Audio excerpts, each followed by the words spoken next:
Yes, what's good, people? Welcome to the show. I hope you're all well. I hope you all enjoyed last night's roasting of Dan Lawless. If you haven't watched it, please go check it out, man. Literally 45 minutes of absolutely roasting him. It was absolutely beautiful. The cockiness and the arrogance of him, it needed to be brought down a peg or two, and it was last night. So make sure you go check that one out. Big up to my panel tonight. We got an elite panel, a lit panel. We got Kenny Ken in the house. We got Ødegaard, who is back. We got Jez back in the house. We got Brandon, and we have Northside. Lads, what a weekend of football. Probably one of the better games that we've seen in a long, long time. And some would say, actually, one of the best games under this manager in terms of the dominance and how well we were playing. Let's talk to somebody who's normally very, very positive about Arsenal, even when we lose 6-0. Ødegaard, let's come to you first, my bro.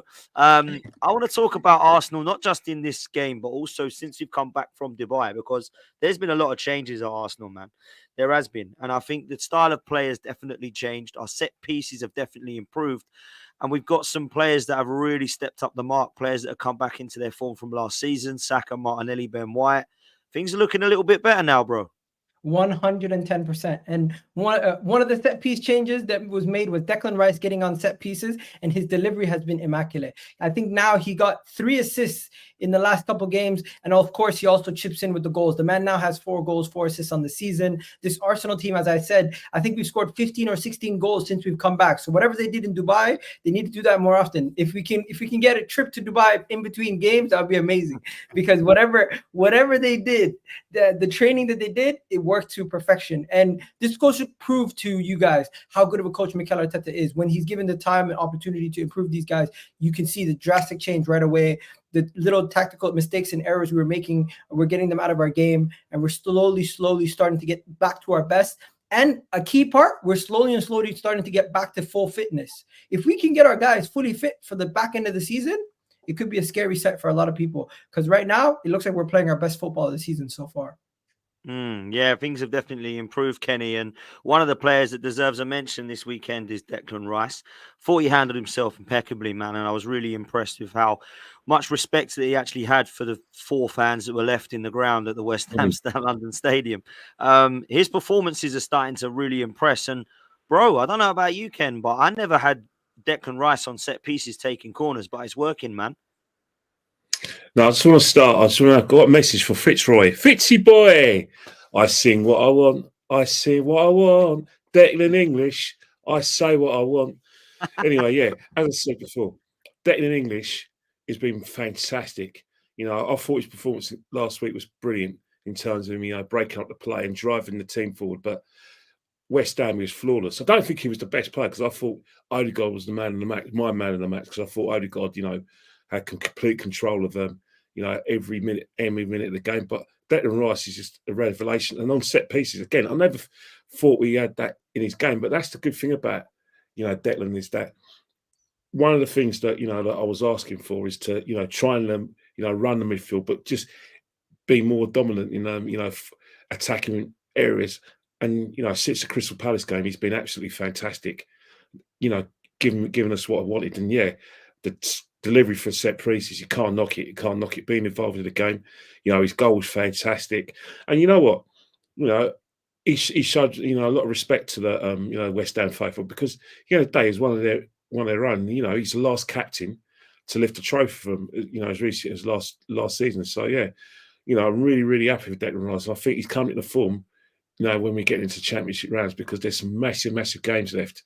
All going to be different, all going to be different expectations. But if he can keep his form, who knows? Because we're in that territory now where, none of the 3 teams involved can afford to drop points. Because, anyone who dropped points, I think, would be critical in their quest for the title. The fact that we won 4 games in a row shows we mean business. I just hope that he takes us to the end. But got to keep Declan Rice fit. We can keep him fit. He can take us, to certain areas. But let's not just talk about the league. We've got a Champions League as well. That's another competition which, I want to, have a look at him again, because Porto is going to be a very, very hard game, and we're going to need him to be at his best, both from a defensive point of view and obviously from attacking, but more defensive, because I think they keep the ball better than quite a few counterparts in England. Listen, big up, Kenny. And listen, Jez, I'll come to you next. Declan Rice, the biggest compliment I can give him is no one's talking about the 105 million price tag. That must mean that he's doing something right, Jez. Absolutely, mate. Yeah, I mean, I rated him a 10 at the weekend of that game. I thought he was unplayable, to be fair. You know, his delivery for the free kick that Gabriel scored, or was it Gabriel or Sleep? Yeah, I'm sure it was Gabriel. And that absolute brilliant goal he scored, superb. Yeah, I don't care he cost 105 million. No, me neither. If we got a play like that actually benefits us, our midfield on the weekend was unbeatable in that one particular game. I mean, I know West Ham were a very poor team, but we absolutely took them apart. And let's be honest, it's not every week we see Arsenal score 6 goals, right? We scored 5 against Palace, and another rubbish team at this point in time. But Rice, to me, has made such a different journey for Arsenal. I mean, when we went to Dubai, I thought, why? But something's happened. I don't know. I'm not a psychologist, but something's worked out. And big it up. You know, I'm loving it. I'm loving every minute of it. You know, yeah, I'm not a fan of Arteta, but if he wins the league, I'll be the first to put my hands up and say fair play. But I'm liking what I'm seeing. You know, when you see fans, home fans walking out 10 minutes before half time, I love all that. And big up to the team for doing it, man. Yeah, absolutely. He wins the league. I want 10 hands up on the show next time. Mate, I can only put 2 up, but I'll put 4 up if I had them. Listen, I have to say that I agree with what Jez is saying, and it was great to see them all leaving at half time. But Brandon, I have to come to it, man. I thought there was about 4 or 5 players on the pitch that really could have picked up the man of match award, and that's when you know Arsenal have had a good day. Right for the back from Raya, right the way up the top to Trossard. I thought there was 5 or 6 individuals that really did turn it on, and whether it was Declan Rice, Saka, Ødegaard, Trossard, Ben White, or Gabriel that got the nod, it's nice to actually be talking about those players again in that light, because it weren't long ago, bro, that we were just talking about Gabriel, Saliba and Rice and all the others underperforming. So it was really impressive for me to see everybody actually playing as a team and putting out some man of the match performances again, Brandon. Yeah, definitely. I think that was the most complete performance by any team in the Premier League this season. And when I say complete performance, like, people will look at it, the 6 goals, of course, that stands out. But the fact that we limited West Ham to 1 shot on target in the entire game, 6 touches inside of our area as well. You know, their most threatening players in Kudus and Bowen, even Ward-Prowse from a set piece standpoint, we nullified them completely and utterly. It was just pure domination. 50 Shades of Grey is what I call it, yeah? 50 Shades of Missionary, 96 minutes, missionary settings. That's what it was. Arsenal domination. And I'll be honest with you, Dan, right? Going into this game, I was actually more nervous going into this game than I was the Liverpool game, because these are the type of games where we see Arsenal struggle. These are the type of games where we struggle to break down a low block. These are the type of games where, you know, we don't necessarily pick up the points where we should do. And to go there and score 6 goals, have their fans walking out 10 minutes before half time, it just, you know, and Declan Rice with the goal as well. Chef's kiss on the performance, it really was. And like you said, since going to Dubai, something's clicked into gear, something's changed. You know, I think I know a little bit of what it is. I think, you know, to be the beginning of the season, the problem with our attack is we're so rigid. And I see an attack now that's a little bit more fluid, a little bit more interchangeable. And the one thing that I will say is, you know, obviously the rumours are Gabriel Jesus could potentially be back for the Burnley game. If he is available for the Burnley game, I don't want to see him walk straight back into this team. No way. No. That's the mistake that Mikel Arteta made last season. We were so heavily reliant on Jesus that when players were performing, you know, they was all of a sudden dropped to the bench. We all remember Trossard getting, you know, player of the month and then not seeing a start the following month. I don't want to see that again. And I think Trossard deserves a special mention personally, because, you know, in the Liverpool game and in this game, I think, you know, he's been a big part of the difference as to why we've won these games. You know, obviously he scored the 3rd goal against Liverpool, come on as a substitute, but, you know, against West Ham, his passing, his range of passing, his weight of passing was just ridiculous. You know, that ball over the top for Saka for his penalty was just ridiculous. And he's a player who's hit form at the moment. I think personally, when you look at him from a technical standpoint, I'd probably say technically he's the best attacker that we've got. Left foot, right foot, you don't know what his strongest is. And I think while he's performing in the way that he is, he deserves to continue starting in this team. Listen, I want to move on Trossard in a minute and actually look at some of the stuff you've just been saying there, Brandon, because I think you're on the bang on the money. Like, I've been calling out for Trossard to see more of him in that position as well. And I think the last time we saw it last season, he got Player of the Month. We never saw him again, and we didn't win the league. So very, very strange. So we'll come on to that in a minute. Northside, let me bring up this super chat, man, because this one comes in from Cliff. I wanted to ask you this one. Lads, I love the 6-0 Kane as much as anyone. Larged it up with all my irons, mates. But it was a mediocre team playing shite. Keep calm, hashtag. Okay. And I love Cliff. Big up, Cliff, and thanks for the super chat. I've got a lot of fans saying this. It was West Ham that were crap, not Arsenal that were good. West Ham were trash, proper trash, right? But I thought we were class. And I honestly understand the keep calm comment and remain and keep restrained because we ain't won anything yet. But actually, sometimes you got to big up the Arsenal performance as well. And I thought we were exceptional, man. But let me ask you this, Northside. Especially when they play a low block and we score 6 past them. Yeah, exactly that. And, all sorts of different goals that we scored as well, right? So let me ask you this, Northside, because I sat in the AFTV studio and we heard the lineup, saw the bench, and I was like, oh, my God, this ain't going to be pretty. Because I expected this to be a really tight game. I didn't expect 6-0. I didn't even expect 4-1. I expected it to be a tight game. I actually went for 2-1 Arsenal, right? So I was thinking, if we need that bench, we are in serious doo-doo, right? How were you feeling at the start of the game? Were you in that kind of same mindset as myself, as a bit of worry from the bench? Because I know you've always been one of these who says, you don't think the bench has been fixed, and I'm kind of with you there. And is that a worry for you moving forward, that if we don't beat teams by the 4s, 5s, 6s, then we might have to use that bench? And who the hell can we actually bring on to impact and win a game when it's like that? Ødegaard was saying players coming back. Absolutely agree. And hopefully they come back quickly. But that bench would have been worrying if it was 0-0 Arsenal, bro.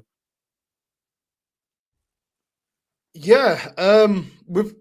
In reference to that comment, I agree and disagree. I agree that we need to keep calm because we haven't won the league yet. But I disagree that it's only West Ham. Because when you saw West Ham lose 3-0 to Man United, that's West Ham bad. At 6-0, we made them look bad. We outplayed them. We outfought them.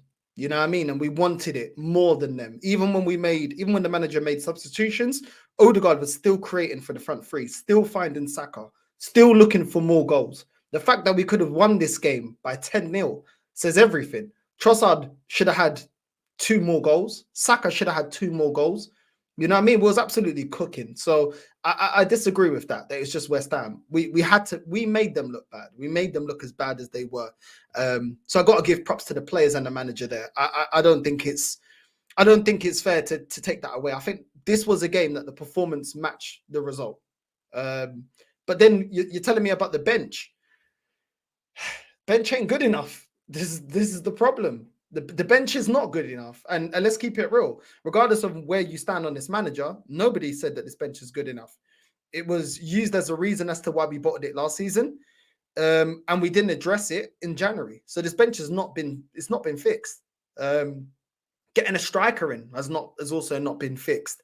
But it is what it is. I mean, all props to how we performed against West Ham. But moving forward, I think not only is the bench an issue, I think both styles of play has their deficiencies. If we play expansive football like last season, let's not forget we still conceded a lot of goals last season.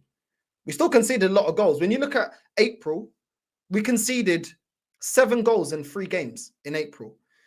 In 3 games. In May, we conceded 4 goals in 2 games. And this is when we're going for the league. Then when you revert back to the way that we've been playing this season, the controlled system, we had 30 shots against West Ham when we lost 2-0, and there was no one to bury those chances. And this is the problem. So when you play the controlled system, we don't have a focal point. And when you revert back to last season, there's always ways that teams can score against us, and ultimately we're spreading the goals around. If you nullify our system, the way our team works is if the system works and we can play expansive football and there's space in behind, you get goals all around. When you nullify the space, and you start putting a foot in to Ødegaard in our midfield and outwork our midfield, all of a sudden our tactic is nullified. Then we start seeing a drought in goals. So the problem is we have not addressed in nullifying that from last season and getting a focal point. So that's the problem, bro. That's the problem. And then when you look at the bench, our midfield on the bench is levels below our starting midfield. Our strike force on the bench is levels below our starting lineup, barring Trossard. And defensively, they're levels below our starting defenders as well. And we don't have another option for our centre-back pairing. And that was deemed a big issue as to why we bottled the league last season. Oh, because Saliba got injured. We've not resolved that. We've not gone out and got another centre-back that can perform near enough the level. If you're bringing in Kivy on that position, that's dropping levels. If you're putting Ben White in that position, he's never made it at Arsenal as a centre-back. He made his name as a right-back. And everybody else is levels below that. So that's the problem that we've got. The starting lineup needs to deliver, and our plan B is not as effective as we wanted it to be. Our plan A is effective, but there's holes, and our plan B is not that great, which is why a lot of people said that we didn't look that convincing this season playing a controlled system. So that's the issue, bro. Yeah, Gal, Arteta tactically definitely got it spot on. Not just in this game, I thought against Liverpool as well. And I was really impressed with what I saw, because I had a little bit of a kind of question mark about who was going to be playing where. I saw Havertz and Trossard kind of interchanging in positions. I saw Saka and Martinelli actually on the same side at one stage. I saw Ben White inverting instead of Kivior, which I thought was a touch of class. And in the midfield there, it was really dominant with Ødegaard, who was allowed some freedom. And I just think that deserves a mention for me, man, because there's a lot of people like myself who will question when things go wrong. But sometimes you need to look at things and go, wow, he really got that right. And for me, Mikel Arteta deserves a lot of credit with the Jorginho stuff in the Liverpool game, and also with this. For me, I thought it was a really, really good move from the manager, Regal. From the Crystal Palace game, where he dropped Martinelli and started Trossard, we've seen that now he's using his squad and he's doing rotation a lot better. And he's game managing late in games, taking substitutes out. Each game, the Crystal Palace game, the games that we've played since then, who else we played? Liverpool, of course. And of course, we also just beat West Ham. And the Nottingham Forest game also, don't forget, that was the closest game out of the three, the Nottingham Forest game. Each game was slightly different. You've seen a game where Emma Smith-Rowe started in midfield. You've seen a game where Kai Havertz started in midfield. And you've seen a game where even Jorginho started in midfield, where Kai Havertz was up top. We've rotated and we've changed the squad. It's not that we're looking for a plan A, plan B. It doesn't matter what personnel are in there. There's a game plan for each game, and it's horses for courses. And that's the tactical change that he's done from last season. Because last season, it didn't matter who we played. We played the same 11 pretty much, or close to the same system. But here's where I disagree with what Northside said. In the Liverpool game, we played a completely different system than we played against West Ham the other day. In the game where we played against Nottingham Forest, it was probably the closest thing to you could find similarities to what we did against Crystal Palace. The only slight change was Emil Smith-Rowe and Kai Havertz and Jorginho. Emil Smith-Rowe was in for Kai Havertz, and of course Martinelli was in for Leandro Trossard. So in each game, you're seeing tactical tweaks and you're seeing substitutions and rotations in the squad. And this is something that he hasn't been able to do over the last couple of years because he hasn't had the fit squad and he hasn't had the players where he could rotate. I feel like Mikel Arteta is starting to trust the squad a little bit more. He's starting to trust the bench a little bit more. And we've seen that with Ethan getting an opportunity to come off the bench. Even Elneny and these guys getting an opportunity to come off the bench when we're up 6-0 finally. So it's not only the tactics, it's the belief and trust that he has in his squad now and the ability to make sure he has fresh legs when we need them the most. Because every time we have a substitute coming in, they're almost guaranteed a goal nowadays. It's crazy. How many times have you seen Martinelli, Trossard, or somebody come off the bench and chip in with a goal or an assist? That's not a coincidence. That is Mikel Arteta's making tactical changes. And I would say against West Ham, they had no chance. We obliterated them. Against Liverpool, he tactically outsmarted them. And Crystal Palace, Nottingham Forest, we should be beating them regardless. But the Crystal Palace game, we just embarrassed them. So at this point, I want to put respect not only on Mikel Arteta, but his coaching staff behind the scenes. Because what they've been doing for set pieces, we're one of the best set piece teams in the Premier League and arguably in Europe. So yeah, it's not just the tactics, it's the coaching off the pitch and the trust in the squad. End of discussion. That's all I wanted to make. Now, big uppy guy. I agree with you, man. Listen, people, let's make sure we get up to 150 likes. We're creeping up to 100. It's about 400 of you in here, so make sure you smash the like button and go and follow all these guys on their socials. Kenny, let's come to you. It's a nice segue from Miguel. I was going to mention Nicholas Jova. I don't know if I've got his surname right. Is it Jova or Jova or Jova? But he is our set piece coach, and to be fair, deserves a hell of a lot of credit. Now, we weren't actually bad from set pieces, right, before Dubai, but there was a period leading up to it where we were shocking. We actually scored quite a lot of goals from set pieces this season up until the last few games.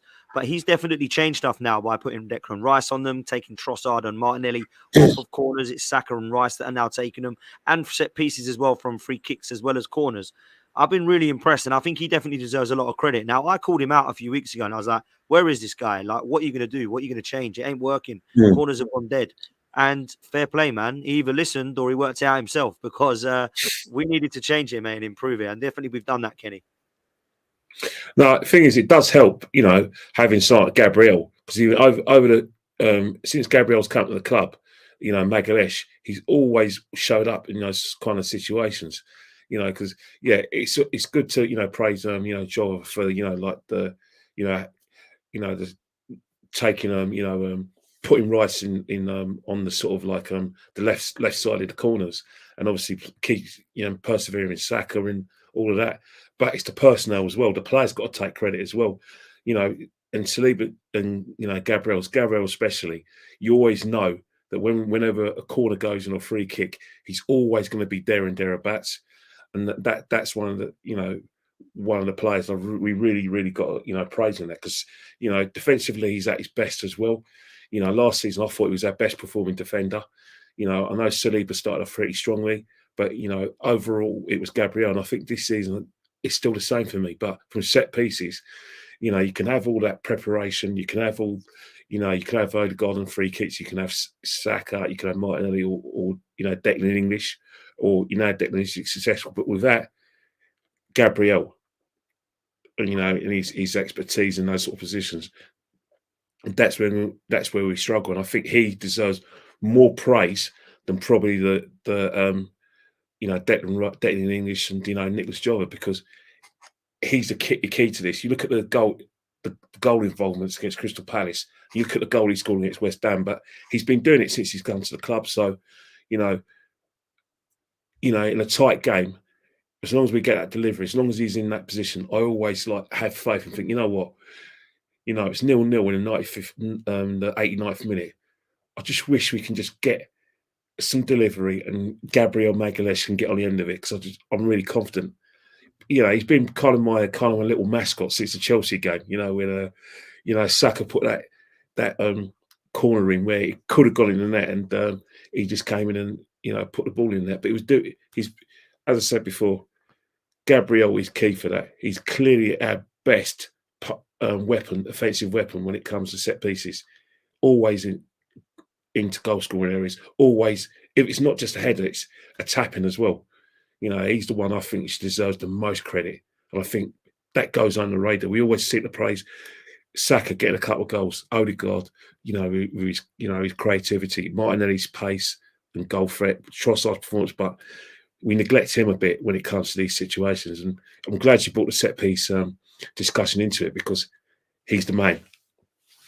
Listen, Jez, Kenny's bang on the money for me, as I always believe he is. And people talk about Van Dijk and Kenyatte, Jez. They talk about Sven Botman, Romero, Van der Ven, Saliba, justifiably so. Nobody talks about Gabriel, man. Literally nobody talks about him. And I think he's been our best centre-back this year. I think he's been phenomenal. I think he's been consistent. I think he's been a monster. And I understand the ravings for Saliba at such a young age. But I look at Gabriel, and he's been there since day dot. He was £27 million as a 23-year-old. He's now 25, 26, and he looks to me to be one of Arteta's best signings. And I just wonder why he doesn't get the credit by opposition fans and by football fans and media that I think he deserves, man. I think he's been a monster for Arsenal in the last few years, mate. I think he's improved fantastically in the last 2 years.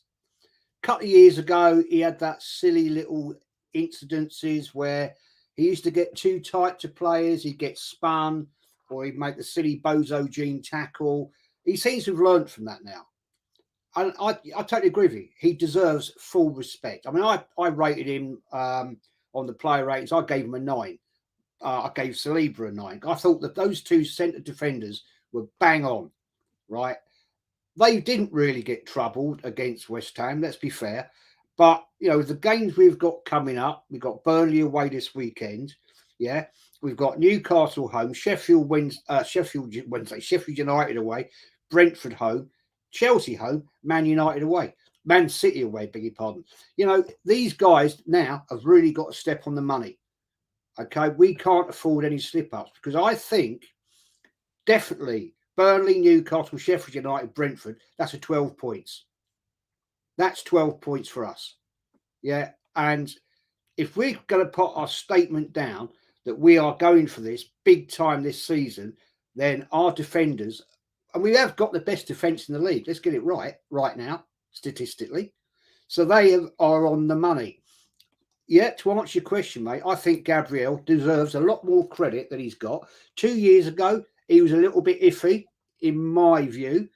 You know, he did do some stupid things, but he's banging goals occasionally, and that's what we need. And he, you know, a great goal at the weekend, and he's improved and improved and improved. Now, he's obviously being coached better, and he's getting there.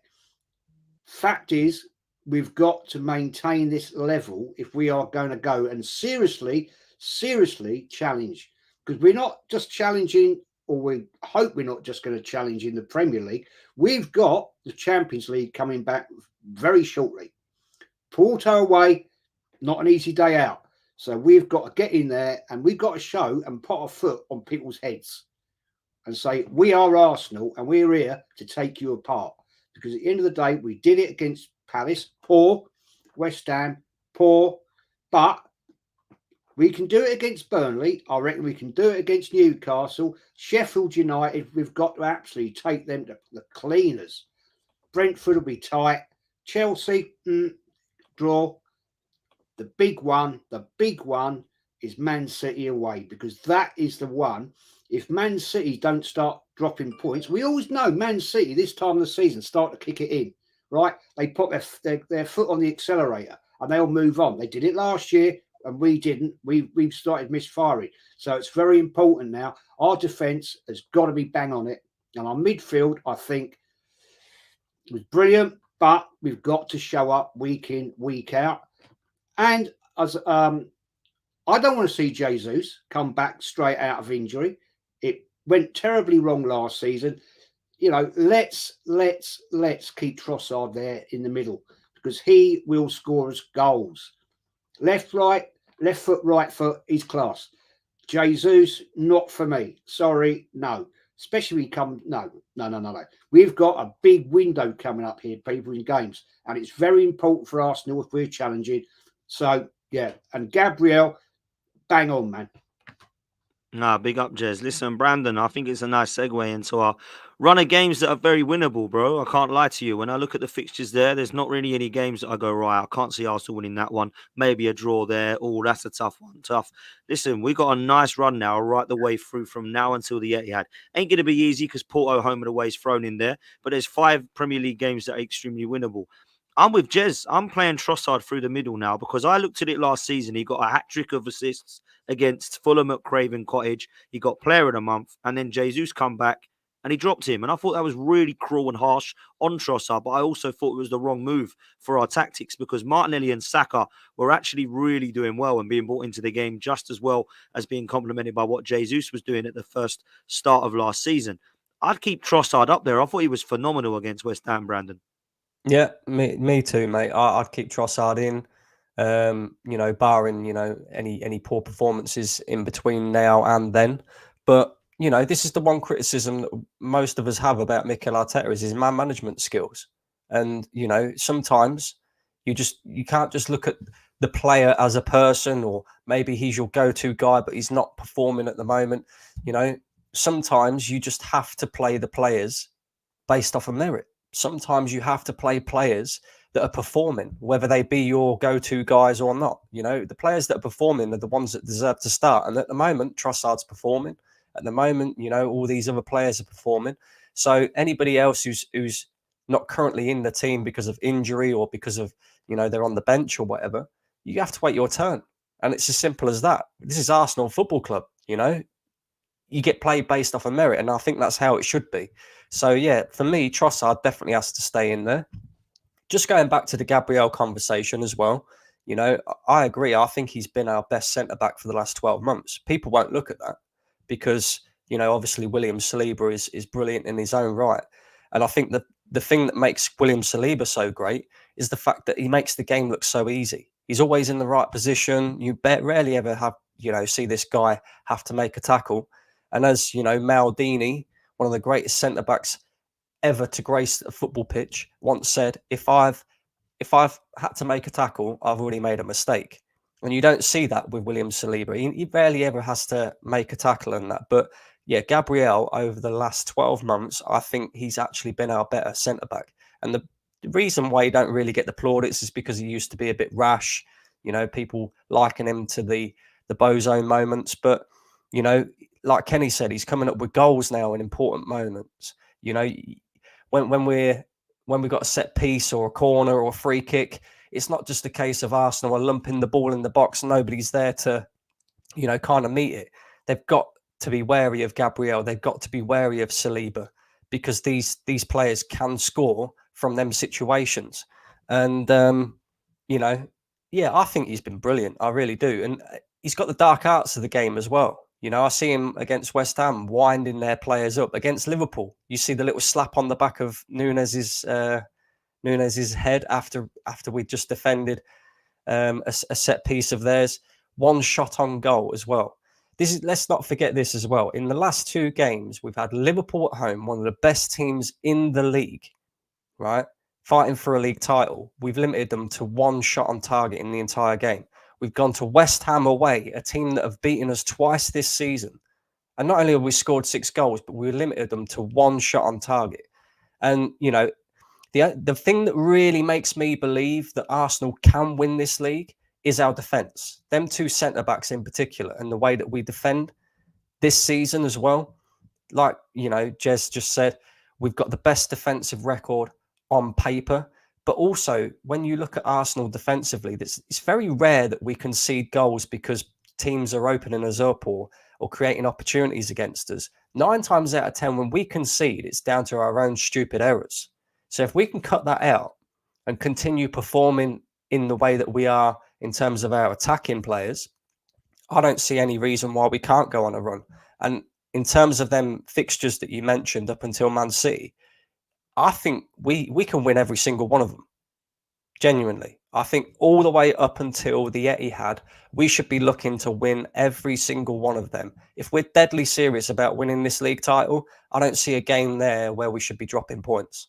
Let's be honest. I know people will say on paper, oh, but it's Chelsea. Yeah, but Chelsea are in the mud right now. Every other team there that I'm looking at, yeah, Newcastle, maybe last season, but I don't see Newcastle as being the same sort of team as what they were last season, this season. I think they're very, we can beat them. And then the other teams, you should be beating anyway. So if we're serious, I think we take the next 4 or 5 Premier League games, we win them all, and we go to the Etihad and we say, look, Man City, what are you saying? And that's how I see it. Listen, I'm with you, Brandon. Northside. What a difference a month makes, my bro. It wasn't long ago that we were tearing our hair out saying, oh my God, what's happening? And I just hope that we don't have to go through that again in the next couple of weeks or months. However, one player I do want to bring you to your attention is one player that does frustrate you and I in terms of his decision-making sometimes, but there's no doubting that he is absolutely top quality on his day. And I thought he was outstanding against West Ham, and that is, of course, Martin Ødegaard. And the minute that he has a good game, everybody comes and tries to troll me and says, oh, do you want Maddison now? I don't care about James Maddison. I think he's a top player, and I don't care now because he plays for Spurs, and I still rate him. However, I watched Martin Ødegaard, and it was absolutely beautiful to watch, man. There's never been any denying that he's technically gifted. I think sometimes in games he has disappeared. I don't think he had the best start to the season, and I do think his decision-making sometimes is a bit frustrating, trying to score the perfect goal, refusing to shoot, going extra touch sometimes, does get frustrating. But wow, everything he did at the weekend was a joy to watch, man. What have you made of him the last few weeks? Because I think he's been exceptional on Northside. Up there, probably as far as I can remember, that's the best performance I've seen from Ødegaard. That's exactly what I wanted to see. Exactly what I wanted to see. I've always been saying, like, just because, you're the captain and stuff like that, bro, you got to be the standard also on the pitch, which means that you've got to perform for 90 minutes. And the thing is with him, sometimes it's moments of brilliance. Like you said, sometimes he goes missing. But against West Ham, he performed. He performed that game, man. He performed. I can't give him enough praise for that performance against West Ham. The way he was driving forward, the way he was releasing the ball faster, the weight of pass, making the right decisions at the right time. There's times where I've been frustrated with him because he sometimes plays the number 10 role almost like he's a Cazorla, like he's a bit deeper and playing a safe pass. And it's like, you're a number 10. You're not supposed to be playing a safe pass. You're supposed to be releasing that ball a lot faster and getting to and be the link from the midfield to the front three. And at times, he in the past, he's failed to find the front three, or releases it too late, or he plays a safe pass who allows the opposition defense to get back into position. And he didn't do that against West Ham. You'd release the ball, catch him off cold, and just doing the basic stuff, continuously doing the basic stuff correctly. And that's what I wanted from Ødegaard. That's what I want from my number 10. I don't want him playing safe passes. I want him to be threading the ball through the eye of the needle and actually providing for the front three. And like I said, when we made substitutions, even when we got Saka off, before we got Saka off, and even after we got Saka off, he was still looking for more goals and he was still looking to create. And can't give him enough praise. But now he's got to sustain that. Now you've shown us that you're able to perform like that for 90 minutes. You've got to do that now to the end of the season, because we fell off last season and he was one of the players that also fell off and wasn't, playing the way he should be playing. Last season, I remember Nottingham Forest. These are those games, those crunch games. That's what we need. We need you to perform like that week in, week out if we're going to win the league. You can't just pick and choose when you're going to turn up, when you're going to perform, when you can't be bothered, when you don't want to take on your man, when you don't want to run, bust a gut. And yeah, man, I hope he uses this as something to build up on and continues to perform like this. So yeah, Ødegaard, alongside a couple other players that I've criticised, actually corrected the things that I've been criticising them for against West Ham. And like I said, just continue it. I've got nothing bad to say about. I always cuss Ødegaard because a lot of times he leaves me with he's frustrating at times because, like you said, he's got the ability, and that's why I get frustrated with him. But I hope he just continues, bro. I've got nothing to cuss Ødegaard's performance. I felt like that was a near perfect performance from Ødegaard. Yeah, big up, man. I was with you, absolutely. I think he's been exceptional the last few weeks. And someone else who started to pick up his game, Miguel, is our star boy, or our star man, as I now call him, Bukayo Saka. Listen, man, in seriousness, like I was tongue in cheek, but 100 goals and assists at the age of 22. Let's just big him up, man, because that is an unbelievable record. And this season, yeah, he hasn't been outstanding in games. He's had a few bad games, in my opinion. I don't think he's been on fire. But 10 goals and 7 assists from Bukayo Saka in a bad season isn't so bad. So he's on pace. He's on pace to smash his personal record. And I just want to say, I feel like we've gone so accustomed to Bukayo Saka dropping 10 out of 10 performances and having amazing games that even when he scores a goal and he doesn't impact the game as much, we say, oh, he's basically a victim of his own success, a victim of the levels that he's raised and the expectations that we have from him. Players are not always going to have 10 out of 10 performances. I think Messi and Ronaldo have changed the generation, because I had some people telling me what Bukayo Saka's record at the age of 22 is normal. Since when is that normal? Like, we need to stop living in the world of Messi and Ronaldo and thinking that those kind of levels is the only levels to be considered good. Like what he's been doing, 131 games in the Premier League, 68 GA since that infamous tweet where he said we deserve better. The guy has gone on to have 2 Arsenal players of the season. The guy has gone PFA Young Player of the Season, and his performances recently, 2 goals versus West Ham, I think an assist in one of those games, a goal against Liverpool, and what did he do against Crystal Palace? If I'm not mistaken, he scored a goal in that game too. Am I wrong? 2 assists was it, and a goal? Assist and a goal? I So can't remember. he's But yeah. one of the most informed players. And as coincidence, he runs the attack. The attack runs through him and Martin Ødegaard, really and truly. And if they're not up for the game, we basically need one of the other guys, Martinelli or somebody else, to step up. And luckily, over this run, Bukayo Saka has been showing levels. Now, I don't want Bukayo Saka to get burnt out. I want a situation where the manager can potentially rotate him late in games when we're winning and when we have good score lines, see him potentially come out of the game. But I get it. If you want to chase a hat trick, let him chase his hat trick. Potentially, eventually get that Premier League hat trick. That would be nice also. But overall, I feel like Bukayo Saka gets too much criticism. And sometimes criticism is warranted when you're the best player and your team's not performing. But when he's helping us win games and consistently being the guy who helps us carry this team, he's still getting criticized, even in good performances. So now that his form has turned, people are going to actually realize how good of a season he's having, because I think it's quite underrated that this season is actually his best statistical season, but yet people want to still talk about a year ago or the year before that as it being his best season. And in the Champions League, don't forget, guys, he has the most GA out of any player in Europe. So he's not having a bad season at all. It's just we had a little bit of poor form and he's turned it around. But yeah, there's so many players you could say that about, though. Martin Ødegaard, guys, Martin Ødegaard has been having a fantastic season majority of the year. It's just players weren't finishing the chances. He's a creator. Nah, he weren't as good as what he has been now, though, Ødegaard. Bro, the underlining numbers would tell you that Martin Ødegaard was creating as many chances as he was last year, and he was actually being one of the most creative players in Europe. But Arsenal were not finishing the chances. Now that we're suddenly scoring goals, you're seeing him get assists here and there. He's been doing this. You guys, I can remind you guys of a game against Brighton where Eddie Nketiah and Trossard ruined clear assists from the player. You had situations where he threaded the needle between 3 people, and then Bukayo Saka slaps it back into the middle of right in front of goal, and Martinelli's skying it. There's been so many situations like that throughout the season.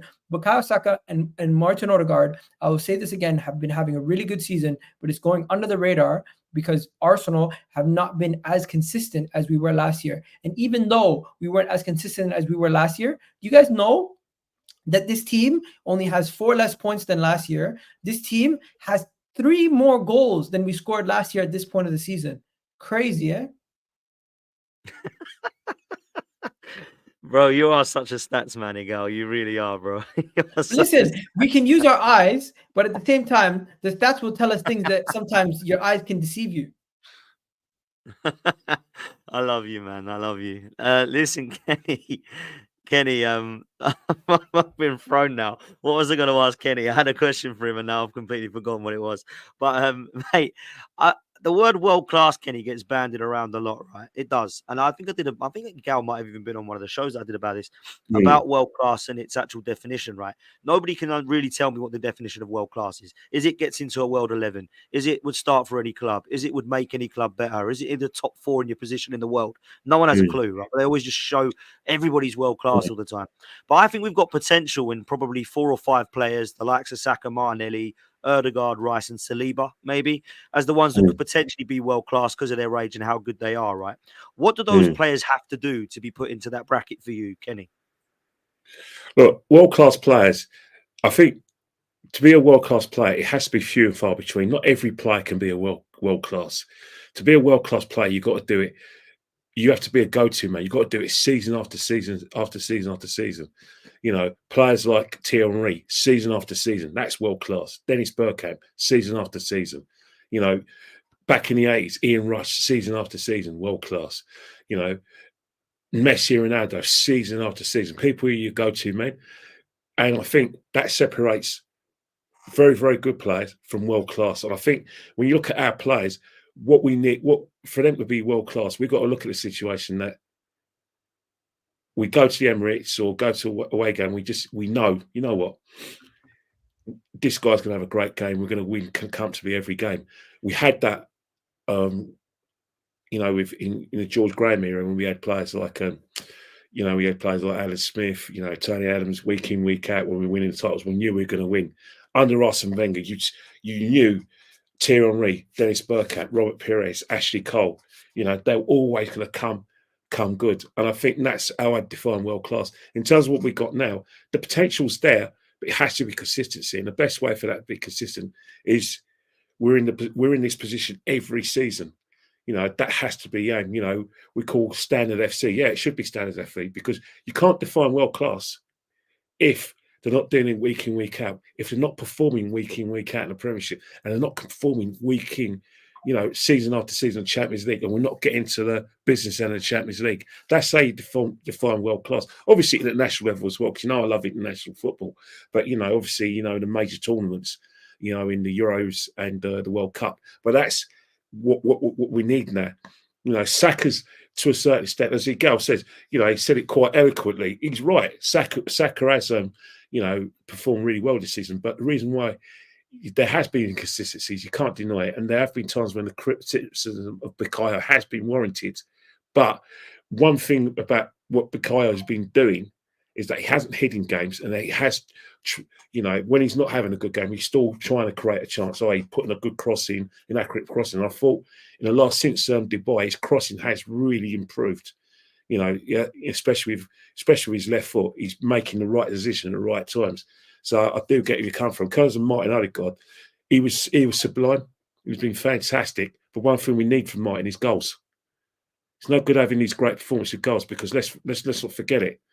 You know, I want goals from not just Saka. I want goals from Ødegaard. I want goals from, you know, Havertz. I want goals from Martinelli. I want goals from, you know, all the attacking players in goals. You guys made a great point about not, you know, bringing Gabriel, Jesus, you know, into the team. I get it where you come from, but one thing you've got to, you know, give Mikel, you know, maybe some, you know, full set quality streak for. He's able to. He's done his horses job really well. So I hear what you're saying about Trossard's play every game. Against Liverpool last week, against Konate and Van Dijk, these are players who are not just strong, but they've got speed of foot as well. So you couldn't really play you know, Trossard and start him. It was a good, you know, decision to start Havertz, because the Havertz is quite quick, plus he can hold the ball up, and that worked us in the game. Against West Ham, playing Trossard, where you got players, and I say it respectfully, Suma, quite quick, you know, but not great on the ball, and not as you know, not as strong as these other two players. It was a great decision to play Trossard. But getting back to my point, what defines a world class player? Week in, week out, and if we can get back to those levels of Arsene Wenger between 96 and 2006, and get back to those George Graham levels in 89 and 91, then we're in the business. You know, it doesn't matter who's the manager; it's about the players, and doing it week in, week out. You know, being able to go to a game and thinking, yeah, we're going to win this, or be able to go to an away game thinking, yeah, we're going to win this, and I know this guy's going to perform, and we're going to, you know, win this. And I think we haven't had that feeling since those two eras under George Graham, and, you know, for the first half of Arsene Wenger's reign, you know, first 10 years. And that, for me, is when you can say the player's world class. I think if you're banding world class players right now, I think it's very premature, but that's the levels now. It's all up to them now. It's up to them, you know, because Let me jump on this quick. By the way, Martin Ødegaard has 6 goals, 5 assists this season. Is that not? Yeah, but you know, but when was his last goal? When was his last goal? Bro, I swear he scored recently. Did he not score recently? No, but what I'm trying to say, last season we were seeing. No, but do we want Martin Ødegaard or do we want Bruno Fernandes? I'm confused. You know, no, we're talking about Martin Ødegaard. We're talking about Martin Ødegaard. No, because the way you're speaking about him, as if he only scores. No, it's not a criticism. I'm just saying. You're right to give Ødegaard, you know, the praise, rightly so. But you can't deny that so far this season there have been times when both of them have been out of form, and, you know, like the criticism and the comments have been warranted. But this time, so far so good. But we're getting now to championship rounds. We're going to need more from them.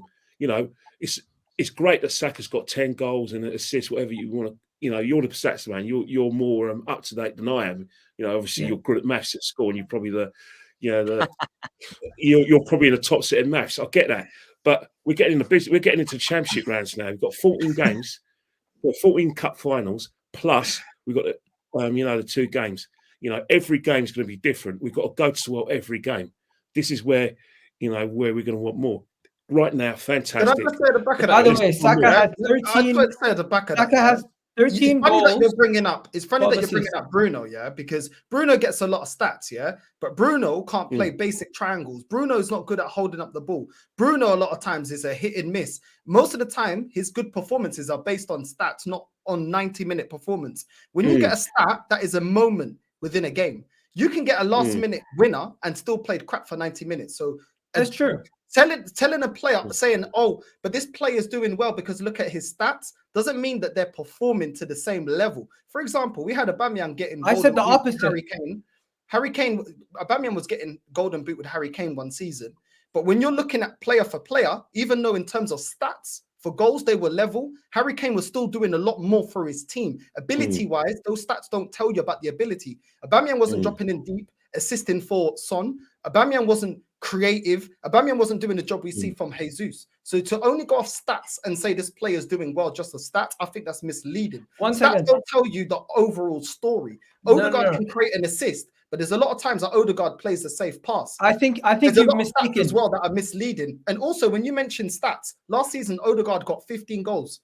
Yeah, he got 15 goals last season. He's on 4 this season. Martinelli, he's on 6 goals. I checked it today. Well, no. In the Premier League, Martinelli got 15 goals. Martinelli got 15 goals. What's he on now? 5? Martinelli, let me check. That's 20 goals less. 5, yeah. That's 20 goals less than we got last season. Yeah. Ødegaard's on 4 goals. 4 goals, but 5 bro, assists. One second. That's 20 goals less than we had last season from those guys at the end of the year. But at this point of the season, the team overall has scored more goals than we did last year. Yeah, and the team was sourcing against West Ham, and Martinelli, did he score? Because in terms of scoring wise, he's not looking as clinical as does everyone have to score every game? No, you're talking about stats. You're the one that references stats. No. You're mistaking what I'm. By your own standard, Martinelli didn't have a good game. You're mistaking what I'm referencing. You're mistaking what I'm referencing. I'm referencing the fact that he said we need more goals from Martin Ødegaard. I'm saying, you know what? He scored 6 goals. Go. You got to remember one thing. You got to look at it this way. In terms of who we're going to go up against, whether we like it or not, obviously the standard conversation is, concentrate on your own. But you do know that you're going to have one eye on what's happening at the Etihad and what's happening at Anfield. And in fact, we scored 6 goals this on Sunday. Goal difference can come into it. So when you say you need more goals going to the end of the season, we do, because that is because you think everyone's stated that we've got the best defenders out of the 3. No doubt about that. But all the contenders have got different strengths which can take them over the line. Our defence, obviously, Liverpool's attack, and then Man City's bench can take over the line. So in terms of like what we're asking for, so far so good. But again, we want in a situation that we're going to need more of this. We're going to need, going to Burnley. Then those 5 winnable games, but we still got to work hard. Players still have to turn up. The question Dan asked about world-class players. These are the games which define world-class. Being able to do it week in, week out, season after season. And I think that's the thing. So far, so good. But you've got to demand more. You've got to want more from these guys. Because I'm not saying what they're doing is good enough. Of course, I want more. I always want more. But I'm just merely stating, this is my main point. I was trying to say that what they've done so far this season, even though we're looking at it as, it's not as good, or it's not as that, I'm just trying to show you guys that when you really look at it and when you really compare it to last season, yes, we have less points, but overall, the style of play and everything else, the reason why you guys are not as entertained is because you now have that expectation. Is because now it's not a surprise to you that we're at the top of the table. It's because now you expect us to challenge their health to a different standard. Hence, why you're looking at this season as a little bit more underwhelming than last season. Because last season, we were smashing it. We're just happy that we were in that situation. Now, yes, we're in 3rd, but we're statistically, you can see that we're playing better. This team, if they were to face last year's team, they would have a much easier game. The last year's team might be able to score some goals, but against this Arsenal team, defensively, you're going to have less opportunities to even get a sniff against us. So we're head and shoulders a better team. You don't win based on only goals. But this stage of season last season, defensively we're quite the same as we were before. The problem we actually started have less goals conceded this season than last. But in terms of like defensively, we weren't too dissimilar to this season. Gabriel Magalhaes we were much more open. William Saliba were banging form. It's after the February. Actually by this time we were conceding goals where the wheels came off. But this time it's less likely to happen because of the structure. But and the fitness. I was the thing is, last year we were gassing out. Said, about stats. You defended Saka and Ødegaard by saying about stats. About people are saying that Ødegaard had a bad season, but look at the stats. Can I share something, Dan? And when I spoke about the go stats, for it. We still ain't replaced the 7 goals and 7 assists from Granit Xhaka. So what's this then? Can even do that. So what's this then? If we haven't replaced goals and we're all of a sudden this terrible side in goal scoring, why do we have one more goal than we did last year at this point? Why do we have one less goal conceded than we did last year? My point is, guys, guess what? Your eyes can deceive you at times because statistically we are playing just as good as we were last year based on the numbers, but your performance is based on your emotions, on how you feel at the time. Because we dropped points against teams that we weren't necessarily supposed to drop points against, but we beat teams like Liverpool and City, it looks worse. But in actual reality, we're there and thereabouts. Let's not go and say everything is terrible. Let's not go and say this team is shit. No one said that. You're referencing a season that we didn't even get over the line. But you're referencing a season that we didn't even get over the line. Last season we lost to Brighton. No, I'm referencing the season that everyone keeps screaming about. This season we still drop points against Aston Villa. Northside, you can't do that now. You can't do that. Out of all people, you can't do that. You're the one person who always references last season. No, I don't.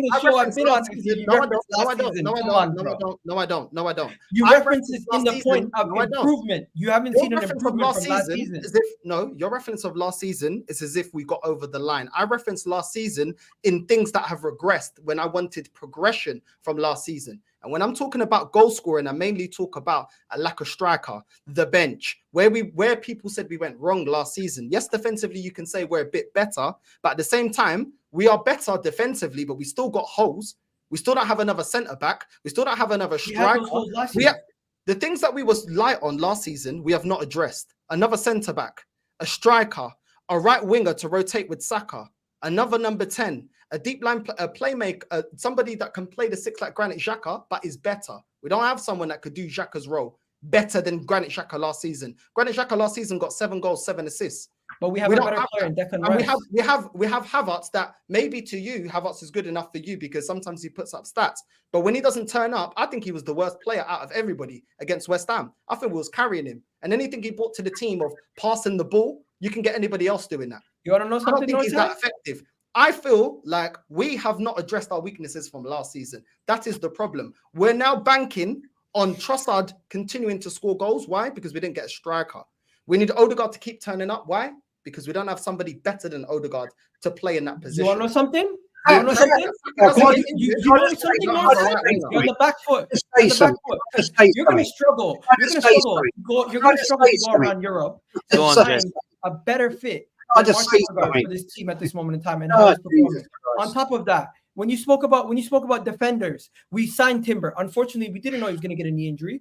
We signed 2 midfielders in Kai Havertz and Declan Rice. And Declan Rice is a massive upgrade on Xhaka. You guys all did not rate Xhaka. Everyone on this panel rates Declan Rice as one of the best midfielders in the league. We can all admit that Thomas Partey has injury issues and he's been gone for the whole season. Last year, we had a fit Thomas Partey for 33 games. So if you want to say that is a miss from last season, fair. But when you say Xhaka, guess what? Xhaka has been replaced and his output is currently being replaced by Declan Rice. Has 4 assists and 4 goals. Okay, let's just come in. Let me say my final point. My final point. You wanted to talk about, we don't have a winger. We don't have this. Guess what? In our biggest game of the season, when we needed somebody else to step up for Bukayo Saka, who was out, what did we start doing? We started playing Jesus as a winger. We lack goals, right? But this team still has the same amount of goals as last season. And City, who have a striker, who have Erling Haaland, only have two or three more goals than us. Mo Salah has on Liverpool. They only have 2 more goals than us. Guess what? You don't win a league by one individual scoring you 20 goals. You win a league as a collective. Defending and scoring goals as a collective will benefit us more than one individual stepping up and scoring 20 goals every year. Go on, Jez. Yeah, it's all great sitting here. Like, there's one statistical difference from this point in time last season. Right? Did we win the league last year? That's not my point. I'm comparing it to the regression that you guys were speaking about. I'm asking you a question. No, we didn't. But that's not my point. This year? What? Are we going to win it this year? We still can. We can, but are we going to? Because you like to. I can't predict the future, my friend. That's the reality. Well, the fact remains, statistically, as you like your statistics, mathematics, right? Man City have a game in hand, right? Yep. If we win every game, right? If we win every we win the league. No, we don't. Yeah, because we play Man City. If they beat, no, the point remains is, let's say we get a draw at Man City. No, but you've changed the argument now. You see? No, I haven't changed the argument. Yeah, you did. Because you said we win every game. Okay. Yes, come on, bro. You changed the argument on mid-argument. I'll give you that. I'll give you that one. Fair play. Let's say we draw at Man City. Big ask, innit? It's big ask. Because when was the last time we won at Man City? But I'm positive with you. I'm positive, right? I am being positive.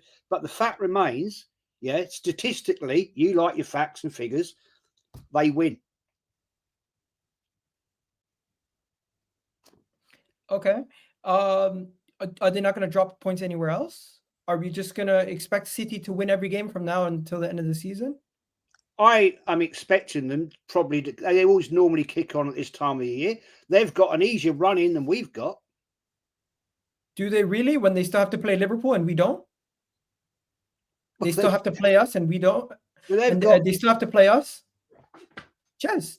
When it comes to the runs, we all have difficult runs. Guess what? It's about game management. It's about your manager managing to the best of their ability. And you guys, and I can't convince people who don't rate the manager that we're going to get over the line. Because really and truly, at the back of your minds, the manager and this team have to prove more to you, and you don't have as much belief as I do. So no matter what, if you guys want to call it delusion, you want to call it hope, whatever you want to call it. I look at realism, because but the realism would have told you would have wanted the manager sacked a year ago. Up for 1 minute, will you? Let me speak. Right, we've got Burnley away, Newcastle home, Sheffield United away, Brentford home, Chelsea home, right, Man City away. If we cock up in any one of those 5 games, Burnley, Newcastle, Sheffield, Brentford, we're in the crack. But we dropped points 2 games. We went winless in 7 games, and we're still only 5 points off top. Now we're 2 points off top off the back of that. Why is it everything spun in a negative? What if we win? Negative. I'm just putting facts. I'm putting facts. I'm putting realism. You live in a different world to me because you're on cloud 9. I'm not. I've been there. I've seen Arsenal for way, way, way long time. I'm just putting it out there to you. I'm giving you the fact and the platform, right? Burnley away is never an easy game. It should be for us. Mate, I'm telling you fucking hits. Excuse me for swearing. Sorry. I'm giving you facts of history, man. Look at what is it an easy game for Man City? We're not Man City. We're Arsenal. We are now. We're Arsenal, man. Expect those standards, bro. When we go to Burnley away, we need to come back with a win minimum. None of this, it's a hard game. We're coming back with a win minimum. We go to West Ham away, we slap them 6-0. We go away to from any lower half team. You guys talk about standards. I expect a win away from home against every team in the league except for City from now until the end of the season. Even the North London Derby, I expect a win. We did it last year. I expect it again.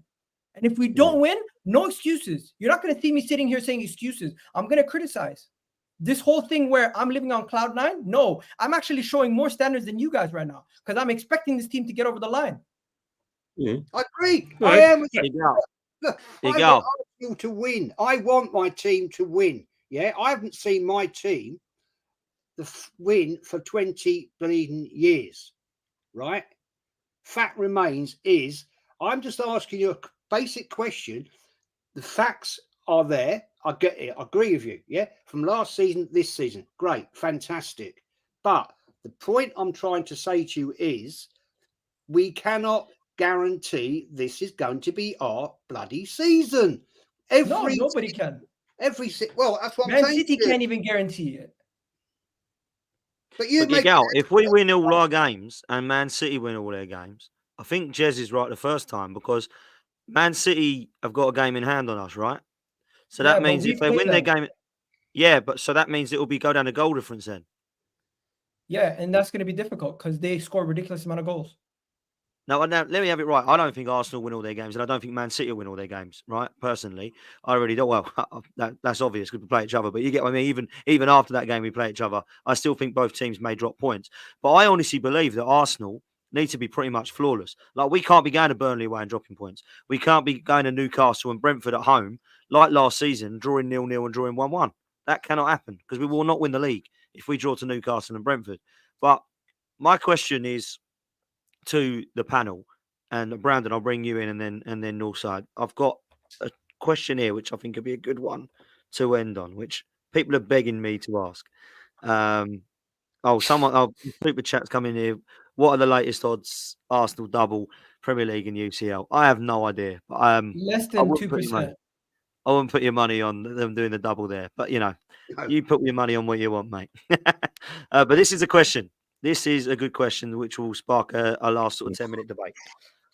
Dan, answer this question, says Miles. What should happen if we don't win a trophy this season? Now, obviously, he's talking about the manager, and he's talking about Mikkel. I believe he is anyway. What should happen if we don't win? I'll put it to Brandon first, and then we'll go around to close. If we do not win a trophy, now, it's very negative to look at it like that, but some would say it's realistic. I think there are a lot of people that believe Arsenal are going to finish trophyless this season. I don't think anybody has us down to win the Premier League or the Champions League away from this panel. We can debate it now. But what does happen if nothing happens for Arsenal trophy-wise this season, Brandon, for you? I think context has to be taken into it. As always, you have to look at context. If Arsenal take the Premier League to the last game of the season, for example, and we don't win it based off goal difference, and we make the final of the Champions League, but we end up against Real Madrid, then you can kind of say, cool, it is what it is. So I think context becomes a major factor in whether, I think Arteta should remain or not. If it ends up being a situation where, we go on a mad run in the Premier League and we lose, 5 or 6 of our next 14 games, end up finishing 15 points behind City and Liverpool, just a scenario like that, then I think you have to look at potentially moving him on. Definitely, and we go out early stages. Let's say we go out to Porto in the Champions League, then you have to move him on. Simple as that, because, next season would be the season we'd expect to win something. It's phase 5 of the project, right? We all know we need a striker, but at some point you got to question, is the manager good enough? Is the manager the guy who's going to take you over the line? And that's the big question mark. You can have all these world-class players, you can have all these great players, but sometimes it comes down to the manager. Like in tight fixtures, for example, when you're playing against big teams, there's not much between you. A lot of the time it comes down to the manager and what he decides to do tactically, what he decides to do in terms of his in-game management. And they're two of the big question marks that I have over Mikel Arteta even still. Sometimes his in-game management isn't that great. Sometimes he ends up costing us points more often than what he does winning us points. Since we went to Dubai and since we've come back from Dubai, his in-game management's been a lot better. His tactics have been a lot better. But you want to see that for the rest of the season. So I think that's a tough question to ask, to be honest with you. If we don't win a trophy, I'm going to be very, very disappointed, because at the beginning of the season, I said that I wanted Arsenal to challenge for the league again this season and win a trophy, even if it was an FA Cup or a League Cup. But if we take context into it and say, look, Arsenal have gone to the last game of the season, we've lost the league on goal difference, and we've lost the Champions League final against Real Madrid or Man City, for example, then you kind of have to say, okay, cool, let's go and get that striker in the summer. Let's give him another go. And this time, this is going to be the season that defines Mikel Arteta. Will he win a trophy or not? And give him one more year. Interesting, man. I'm going to go in a different order. I'm going to let Ødegaard have the last word on this one. Kenny, let's come to you next, actually. What are you Yeah. saying about this season, bruv? You mean what I expect this If you season? don't Well, win, yeah, same question. If you don't win a trophy, what happens? all the debate is going to rage on, and it's going to be the same sort of situation. You know, you're going to acknowledge the fact that we've got a very good team. You're going to acknowledge the fact that players have improved, and he has got us into those situations.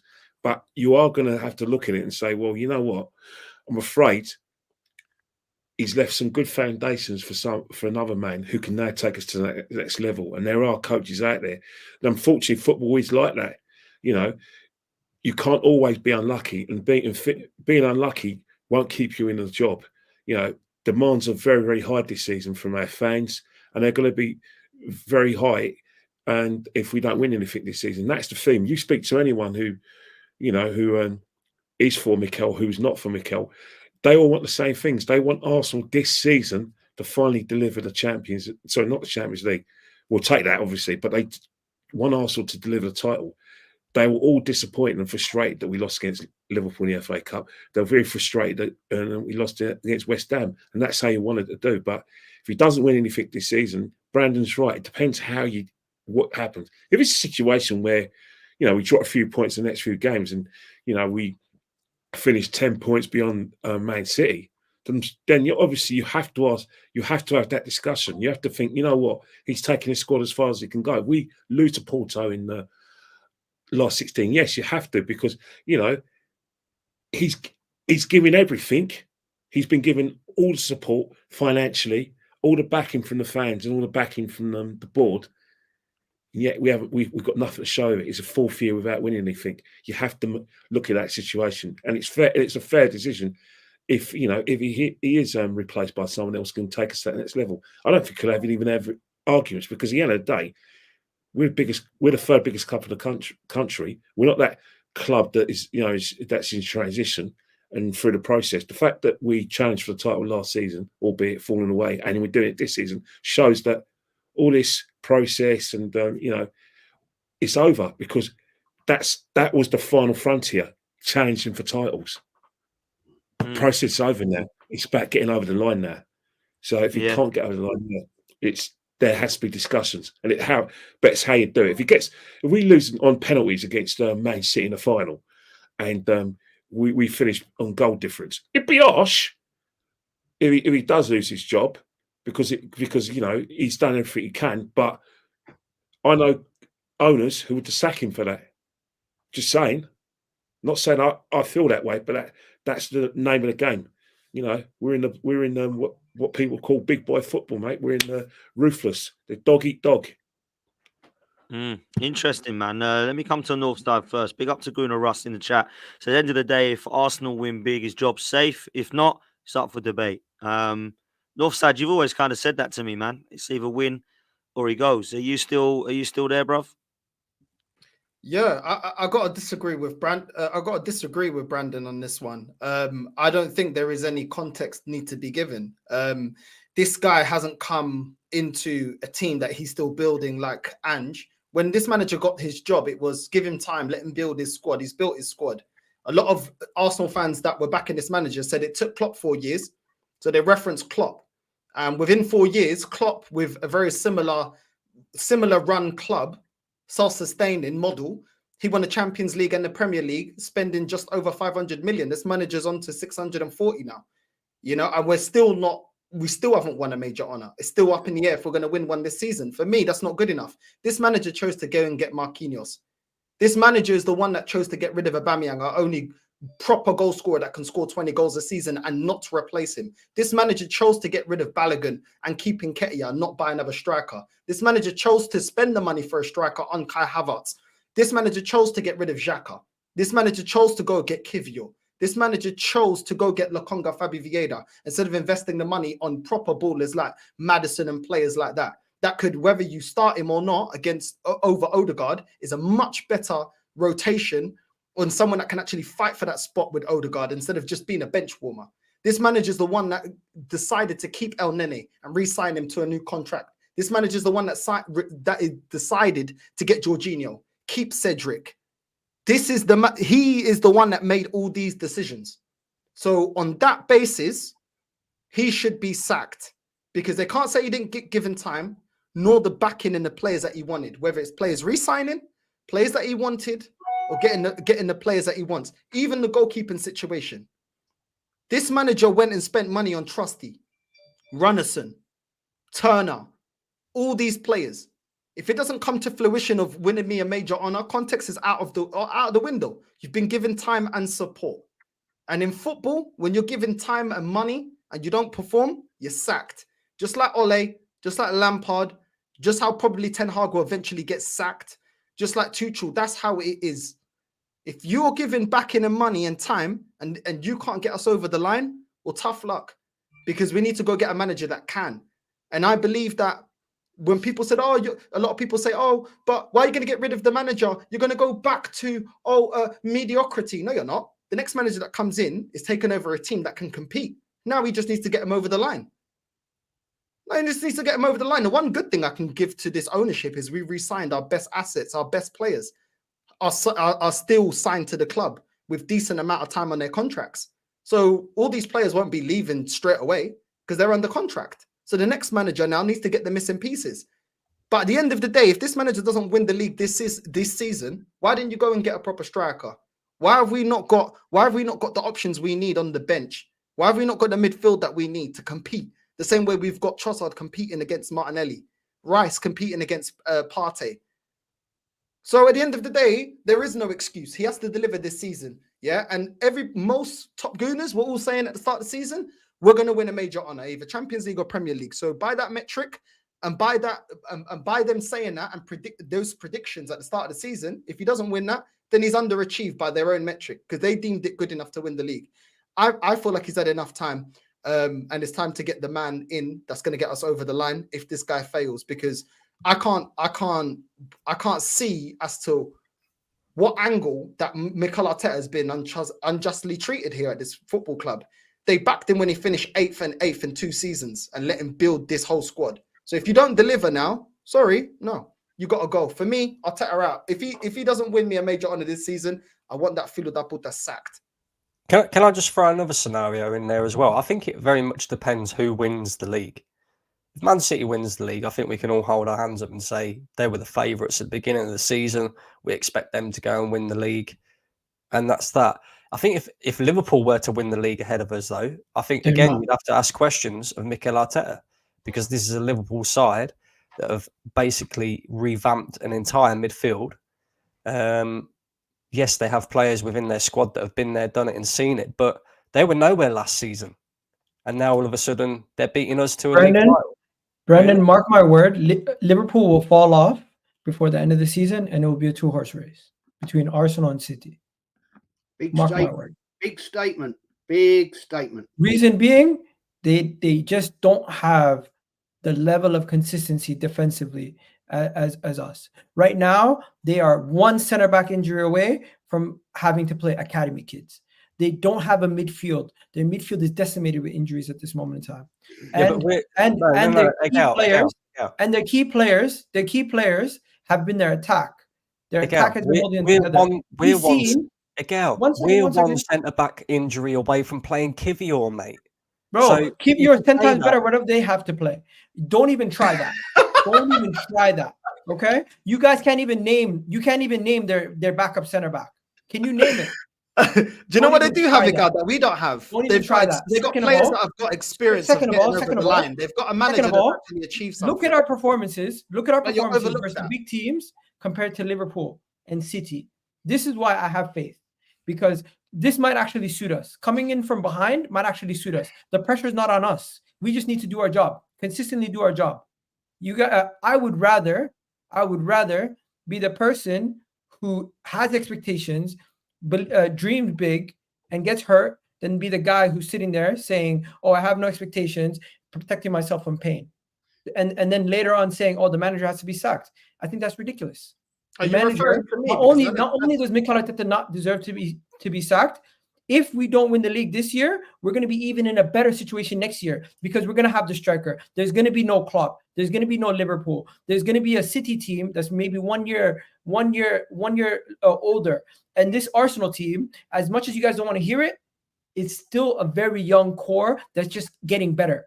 So overall, I don't think this manager is going anywhere. I think even if we don't get over the line, which a lot of you guys on this panel have said we're not going to get over the line and are going to rant and rave about it after we don't do, even though you predicted it, I'm not going to go and throw the baby out of the bathwater because I believe the window of opportunity for this team is still very much open. And this manager, as you guys have said, is a couple pieces away from having a complete team. So why would you then destroy the whole trajectory of this project and go for the unknown? Hey, Gal, let me just ask you this quickly then. Let me just ask quickly before I bring Jez in lastly, right? Let me just ask this quickly. I don't feel like sacking Mikel Arteta. This isn't going to happen, by the way. I think he's here whatever, right? Yeah. But let's just say we did sack him and we brought somebody else in. I don't think we start again because the players aren't all going to leave. They're going to go, right, where are we at? And we've still got a foundation of a good team. And you add a couple of pieces to it with another manager. I don't care who it is. I don't want to start going on names. And then you go and try and win again. Because I think some people think, if Arteta leaves, the club's finished. We've got to start all again. No. He's a big part of the club. He's a big part of the club. He's the one he's part of the recruitment for the summer already. He's verbally already spoke to the Real Sociedad guy, Zubimendi. He's already doing recruitment for the summer. You're telling me the person who's doing recruitment for the summer doesn't have guarantees, doesn't have a new contract potentially coming on. He's staying. I've just said he's staying. I'm saying he's staying. But for me, what I don't agree with is if Arteta goes, the club goes. No. This is what goes. If Arteta goes, the direction that he had this team going in is going to slightly change. You're going to have a new manager. And if that manager is a win-now manager, he might not be willing to work with some of the players. We might need to bin off some of the players that Mikel Arteta has recently brought in, and we might start playing a different type of way. So, and the person who's going to be hiring the manager, is it going to be friggin' Vinay's not here, Raul Sanelli's not here? Who's actually in charge of Arsenal? In my opinion, the people in charge of Arsenal are Arteta, Edu, Per Mertesacker. Those are the three people who are running the football club. The academy is run by Per Mertesacker. The recruitment is run by Edu and Arteta. And everything goes under them. Josh Kroenke just oversees it. He doesn't have an actual input, too much input in the club. The board of directors, everybody, they're just there. They're figures. They don't actually call the shots. Who calls the shots? It's Arteta and Edu. Who put this team together? Arteta and Edu. Who raised the standards of the club back to where we're supposed to be? Arteta, Edu. They're safe in your eyes, whatever happens, Ødegaard. Bro, the reality is they have to start delivering, but they don't have the complete team yet. You guys have all been complaining about the striker. 5 years. Complete. 5 years, and he hasn't. Guess what? The reality of the situation is it could take us another 7 years to win a league. On top of this, if we sack the manager and we start bidding off players, there's no guarantee your way is going to work. So why break something if it's not broken? Man, Jez, I'll let you come in, man, Jez. But let me just throw this comment in very quickly, Jez, before you go. This is what I don't get with some people, right? Jules, Potts is wrong. These players are used to a system. There's no telling what a new manager could bring to this team. Exactly.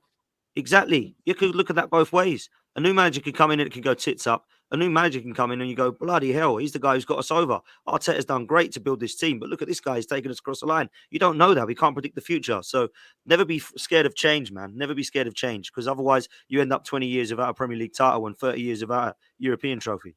Go on now, Jez. Yeah, it's an interesting point. I just want to, as a comment that came in, good, it's an interesting comment. It's a while back.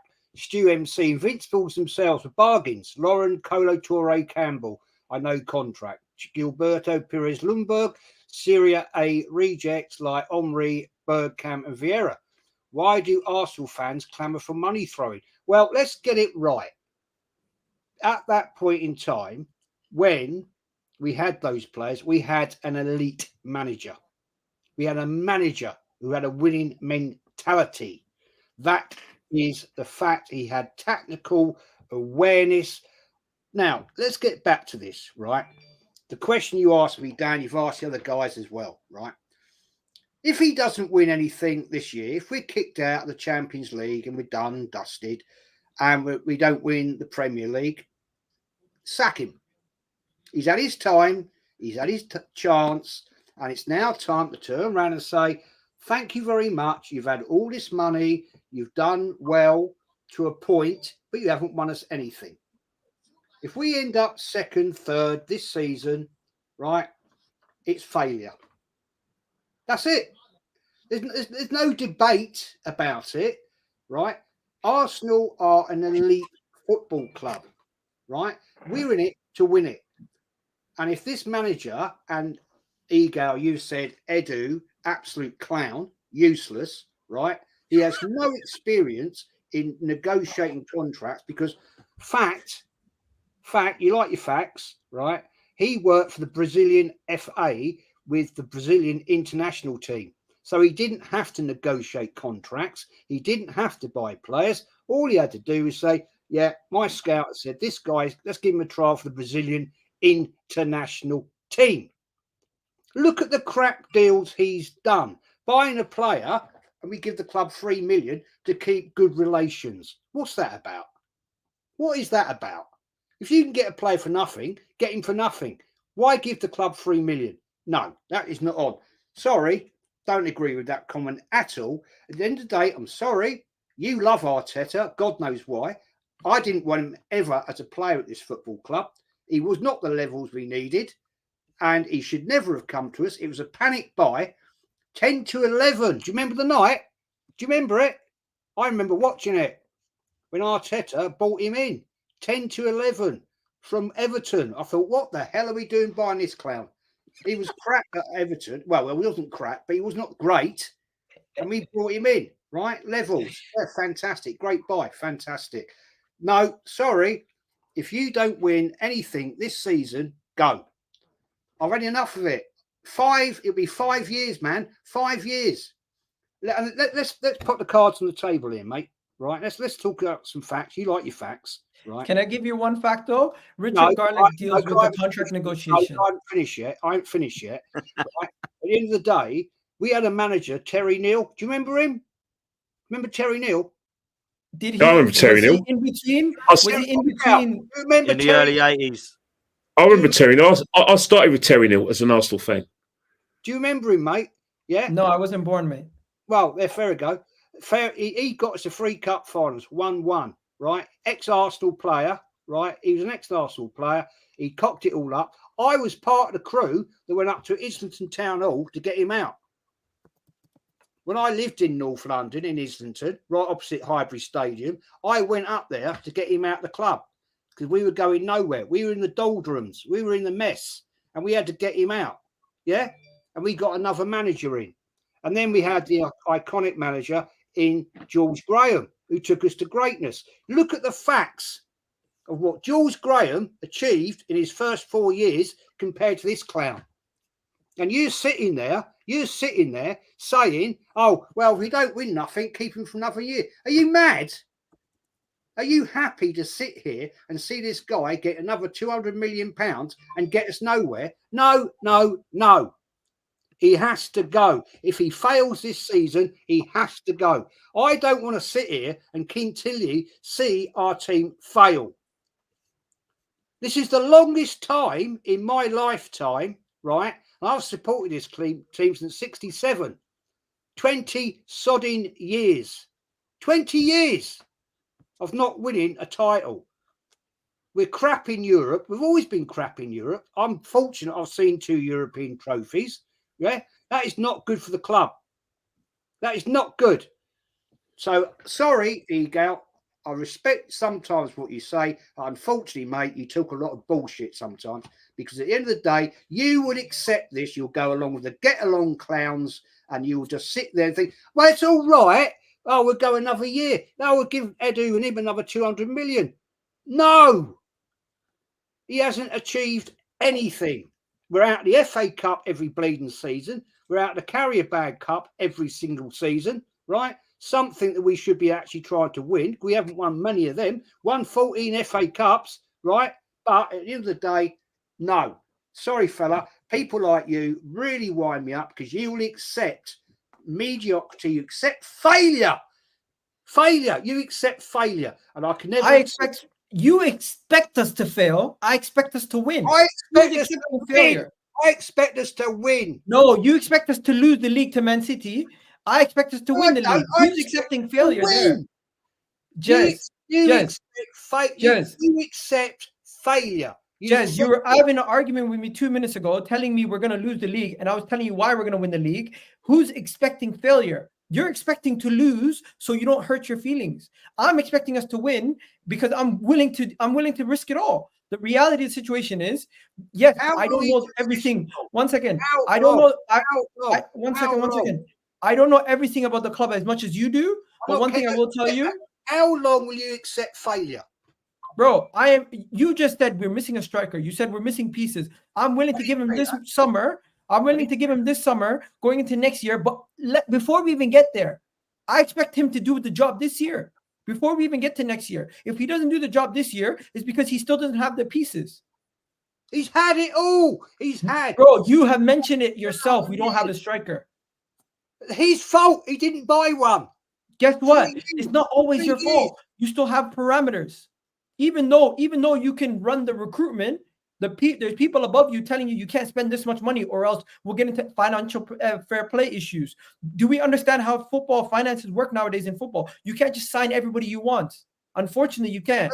Okay. Also, when you said Edu's contract, £65 million on one player, right? Bro, nobody knows why he signed Kai Havertz, but he himself said it will take 55 games for everyone to understand what Kai Havertz's true role in this team is. That's ridiculous. But he said that. Listen, 55 games, bro. I'm gonna just tell you what the manager said. I'm not gonna try to make logic of it. The reality of the situation is nobody understands why he signed Kai Havertz, but he hasn't been as bad as everyone's making it out to seem. Second of all, when you said Edu does the contract negotiation, that's not categorically correct at all. Richard Garlick does the contract negotiation. How do you Richard know Garlick is the person in charge of getting the negotiations and the deals over the line. How do you know that? That is literally in his job specs. That when you speak about his role, he's head of football operations. His job entails negotiating contracts, outgoing, incoming contracts. Ødegaard, you just said about parameters, yeah? You spoke about parameters and spending money. If you add up what we spent on the goalkeeper, which we're eventually going to pay, and what we've paid for Kai Havertz, he could have got a striker for that amount of money. Guess yeah. what? So in terms of the parameters, hold on a sec. In terms of parameters of money spent, he could have spent it on another player. Then you're talking about, but look at the scouting and look at the recruitment that we've done, and it's excellent and stuff like that. You've just said that the manager needs 55 games of Kai Havertz, a player to push us over the line to win the league. Yeah, when this guy has never proven himself to be consistent in the Premier League. Then you have to also look at certain signings that ain't worked out. Why is Nuntavaj on loan? Because he cost us money. Why is Fabi Vieira not good enough? Because he cost us money. Why is Lokonga not good enough? Because he cost us money. Why is Marquinhos out on loan? Because he cost us money. So there's loads of signings that he also has made that ain't been good enough. So at the same time, Miguel, as much as you can give him praise for certain signings and say, look at what they're building, we've got a whole bench that basically is in the same position as he inherited it. A bench that's ineffective. Just like when he inherited this squad. A bench that's ineffective, we still have that 4 years on. So that's a question that you have to put to this manager as well. Because you're talking about the recruitment and how great it is, and maybe we shouldn't change it. But not all of their signings have been great. And yes, not every signing will be great. But there's a lot of players I can run off. Trusty, we paid money for. Wasn't good enough. Turner wasn't good enough. Runnison wasn't good enough. This is all under Mikel Arteta. So he's had enough money spent on players he's either loaned out, can't get into the team, or not good enough. Does he not get criticism for that? Because that's under Edu and Arteta. Guess what? Runnison, I give you that. Ramsdale, good signing. Matt Turner, we made a profit. Raya so far, jury's still out. Pablo Mari, Cedric, they were a flop. But guess what? Gabriel Magalhaes, Ben White, Tomiyasu, good signings. Leandro, I'll give you Trusty, I'll give you Tavares. They weren't good signings, but guess what? We might make a profit on both of them. Zinchenko, he's been good for us last season. This season he hasn't been as good. Kavior, jury still's out on him. Timber, he got injured. Partey, amazing signing. Ødegaard, amazing signing. Lokonga, flop. Fabio Vieira, jury still out on him. Jorginho, good signing. He's done well for us this season. Last season, unfortunately, he wasn't doing as good for us. Declan Rice, amazing signing. One of the signings he's ever made. Jury still out on Kai Havertz. And then the last 4 signings are the attackers. Willian's been a flop. Jesus been good. Marquinhos was a flop. And Trossard, he's been a great signing. So when you really think about it, he's not been that bad, has he? No, but that's about 6 or 7 players that are not good enough, including the players that he's re-signed. How many players did I name that were amazing? No, but because you're defending him as if all his signings are amazing. Look what he's building. My point to you is this: he inherited a bench that ain't good enough. 4 years on, that bench is still the reason why we bottled it last season and has not been addressed to this season. And when you take out our starting lineup, even Dan asked me earlier on. He asked me earlier on, when you're looking at the subs, if the starting lineup doesn't get us over the line, are you impressed by the bench? And I said no. Most of us would be saying no. When you're looking at the injuries, Thomas Partey can't get back into the team because he keeps getting injured. Would you be happy with El Nene? No. Would you be happy with Fabio Vieira taking over if we get certain injuries to the starting lineup? No. Would you be happy with Lokonga? Would you be happy with Nuntavage? Guess what? Would you be happy with Marquinhos as an option? Even Reece I trust Nelson. the manager. Hold on. Happy with his decision. Because you're only looking at the signings that worked, which I agree with you, but there's a lot of signings that haven't worked. And this is why. No, but you're only handpicking a few. And I'm willing to agree with you on the ones that haven't worked, but you're not willing to listen to me on what I'm saying. I'm saying Mikel Arteta and the team have done a great job. You guys wanted the standards raised. Guess what? They've done that. Now I wanted to win the league. Guess what? You're not going to win the league without these baby steps. Baby steps. So why didn't Top Gooners tell me that when they said it took Klopp 4 years? Bro, I don't speak for everybody. I speak for myself. Okay, cool. But when you say that me and Jez and you guys are expecting us to bottle the league, no, I don't expect much from somebody. Bro, I was expecting 100 points this season. I'm clearly wrong already. Do you know what I expected? I expected to get a striker. I expected this bench to be solved by now. I expected us to actually get a proper striker and replace Aubameyang. I expected us to actually hire a manager that's actually a proper proven manager. Not somebody. At this point, Arteta is one of the most sought after managers in world football. If he was to leave today at Arsenal Football Club, he's landing at PSG or Barcelona and winning them everything. So what? So you guys, ungrateful people at this moment in time. This manager who's gotten us from absolute mud and raised the standards, want to get rid of him. It's ridiculous, bro. It's ridiculous. No. It's not ridiculous. It's not ridiculous. Because one day you're saying, put my hands up. He's great. We won 6-0. We're talking about sacking him. What's wrong with us? No, again, the reason why we're talking about it, because you got a chat asked a question. A chat asked a question, and we went hypothetical. No, which is the same hypothetical question we had when things weren't going right. That's the question that is always going to rear its ugly head because he hasn't won anything. You're saying we're ungrateful. No, how are we ungrateful? The fact is that he's come. The fact is that his first 2 seasons weren't good enough. The fact is that things are going all right, but his season has an end. But if you want us to be factual, when it came to the crunch of the top 4, he didn't deliver. You can't deny that. When it came to the crunch for winning the league, he didn't deliver. So we have to ask these questions and ask ourselves, is he the right man to get us over the line? Because so far, 4 years without winning anything, you have to ask that question because you say standards FC, it's got to be standards in every way. We do demand trophies, and also that's a question as well. Obviously, at the end of the day, it's a chat show, isn't it? We're just there to provide discussion points and entertain the chat. Some people in the chat might not like us. I know that some of I've got messages that some people in the chat have been slagging all of us off, slagging me off, saying that I yo-yo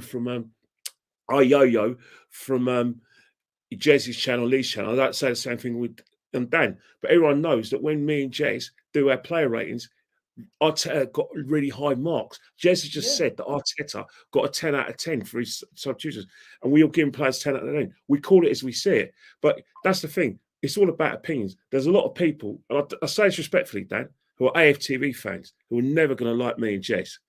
because one, we're too old for that audience, and I say it respectfully, AFTV do, attract the CBBS mentality of football. CBBC and CBBS. So they're always going to think that what we're saying is because they're football thick. But that's the thing. It's all about opinions. But the fact is, people, it's there. It's the show's for them. So we have to raise it. We didn't raise it. A viewer raised it, and that's why we got asked that question. Answer it. Yeah. You know something? We won 6-0. It was a great game. Now I feel like this team, the momentum is a real thing. Do you guys believe in momentum? Yeah, well, listen, man, that's something we need to do now. Is Gabriel got 5 winnable games, man. Let's build the momentum and keep it going. That's what I say, Gal. But we have to come to a close, man. So last point, go on. Hey, when we beat Porto, I want to start hearing guys dreaming about Wembley. Let's do that too. One game at a time, my friend. One game at a time. Listen, you might get a ticket from Pat. You might pay for that train fare from Paddington and come and watch us play if we get to Wembley, eh? Hey, you messaged me. It was our Achilles heel. I want to win it too, as much as you guys. Let's be honest. We win that, no one can talk to us ever again. Listen, we want to win everything, man. Of course we do. That's one thing we all agree on. We all want to win, man. Whether it's Jez's opinions, Northside's, mine, Gal's, or Kenny's, or of course Brandon's. But big up to everyone, man. At least we've kept it respectful on the panel. I've seen panels like this go wrong before. So, yeah, man. Big up to all of you. We all agree on one thing. We want to win, man. And we want trophies. And that is the one thing we can all agree on. Make sure you do me a favor, people. Make sure you like. Make sure you subscribe to the channel. We're going to our next target, which is 20K. We're almost at 16, very close to it. So please make sure that we can get there. Make sure you go follow Kenny Ken on Instagram. Make sure you go to Regal Talks Football. I'll be over there tomorrow. We're chatting all things football with him. Make sure you go follow Jez on the RC History channel and more. And make sure you go follow Northside LDN as well.